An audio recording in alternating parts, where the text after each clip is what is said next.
Hey, Matthew, how you doing? I do actually my hair. They did me once.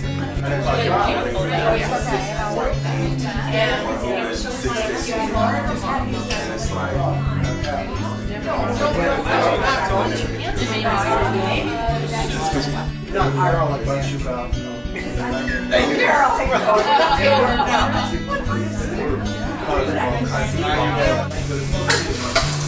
This one that I've been making for 20 years. My daughter makes it for her family, but when Rhea, my granddaughter, comes, she expects me to cook it because I do it better. So that's the heirloom part.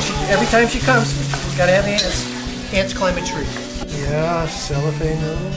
I learned this one a bunch of years ago, probably 20 years. One of the few things I cook.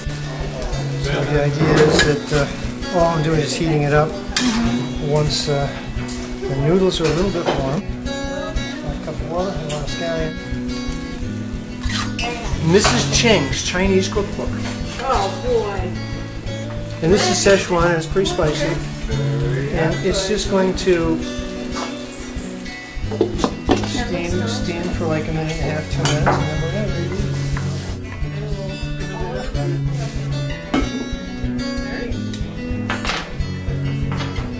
Okay. Dinner? Oh boy. Ants climb a tree. It's a spicy Szechuan dish that's normally made with ground pork and mung beans, lots of garlic, lots of ginger, and a hot bean paste. Wow. You serve it, there's a ladle in here, if you can eat it, otherwise you can have a spoon or a fork. You've been cooking this for how long? About 20 years, but my granddaughter, who's 7, insists that I make it every time she comes. Oh. So it's been adopted as one of your family recipes. Lisa? It's summer purple salad, and it's just made with cabbage and apples and onions and raisins and allspice and caraway seeds and lemon juice and apple juice. As I mentioned before, my mom said to me one day, I had a restaurant, and she said, "Oh, you have to serve this." And I don't know where she found it, but I made it sort of similar to what she... You adapted it from Mommy. I did. And it's called 7-layer salad, and it's something that I guess I grew up with. My mom made it for a bunch of like family gatherings and stuff, and then we also have had it at like every grad party. We just made it for my sister's grad party. I think it's very Midwestern. I see a lot of people who know about it there in Minnesota, which is where I'm from originally. So. What's in it? It's got lettuce and broccoli and cauliflower and carrots and peas and bacon and cheese and then like a ranch dressing, which is actually 8, but I could just like throw in the broccoli with the lettuce because it's all green. So I made homemade fettuccine. But then in the summers, my mom, my grandmother, and I created a, kind of a lighter sauce with lobster. So it's a tomato, basil with some white wine, cream, and lobster. Oh, Well, as I queried my sister recently about the fabulous meals she might have invented, the list was so uninteresting and short that I realized that what I did with the foods that I really liked were foods that I acquired as an adult. From eating, from being pleasing at other people's tables, and those were the ones that I've kind of adopted. These are 2 I make regularly. The hummus, because I don't like what's in the normal bucket, which takes 12 or 15 minutes to make. Great. Worth every minute. The salsa, which I had fun because I was grilling corn on the stovetop last night.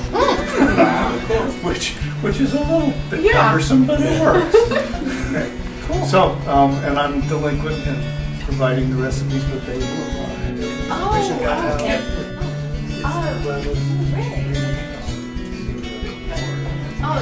That's one of their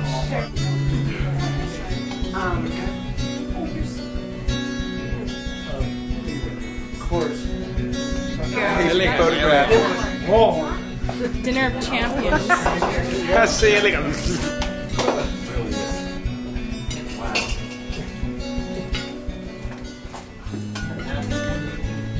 So your 7-year-old granddaughter, this isn't too Oh no, she absolutely loves it. Her mom does.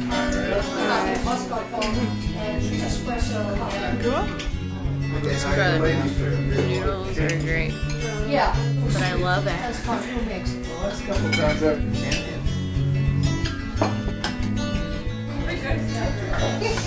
were these going on the stick? Yeah. I know. Little things where you can buy a piece of string. Okay. Dessert. Okay. Well, my contribution was are the peanut butter cookies. Cool. That's my mom's famous recipe that she made for Christmas, and it started about 25 years ago. My mom wanted to start a tradition for her girls, and when I was born, my older sister taught me how to make them, and we make them every year for Christmas. So, Cool. For Santa. They're Santa's favorite cookies, and he does not come to our house unless we have peanut butter cookies. He's mentioned it actually. When I was a youngster, I remember my grandmother making these little cupcakes, and they were these hard little, exceedingly tasty but hard little cupcakes with, buttercream frosting. And my mother took her mother's recipe and substituted the hard fat, the margarine or whatever my grandmother put in, probably Crisco. She put in an oil, and all of a sudden these hard little cakes turned into this, nicely risen cake. And so I grew up with this wonderful mother's variation on the spice cake, and that's what I make. And then the frosting is the same pretty much that my grandmother made, except I use butter, not margarine. And my experiment is a polenta pound cake. Oh wow! From Cool. this cookbook, which I've been wanting to crack forever, and it's because when Carole was talking about heirloom meals, my favorite food growing up was polenta, because my paternal grandparents were from northern Italy, and it was their staple. They ate it 3 times a day. Breakfast, lunch, and dinner. Instead of bread, they made polenta. I thought, well, I'll make polenta. And then I thought, oh my God, it's going to be 100 degrees. I don't think that's a good idea. But I remember as a young girl going to my grandparents' house where they would cook Sunday meals, would always include polenta.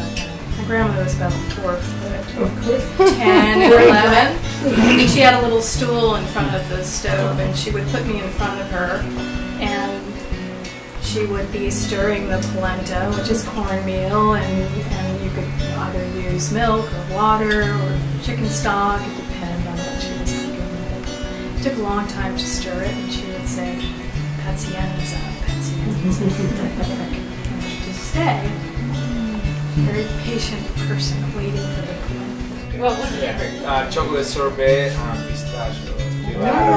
From Chocolate Springs. Oh. So I didn't make that. You didn't have to. Instant classics. Believe it or not, glutinous rice flour, which is Japanese with no taste. Yeah. And sometimes I add an extra egg to recipes. I did it for gluten-free, and it came out very well. It's a birthday cake. It's very small. Semi-sweet chocolate. It's Queen Mother.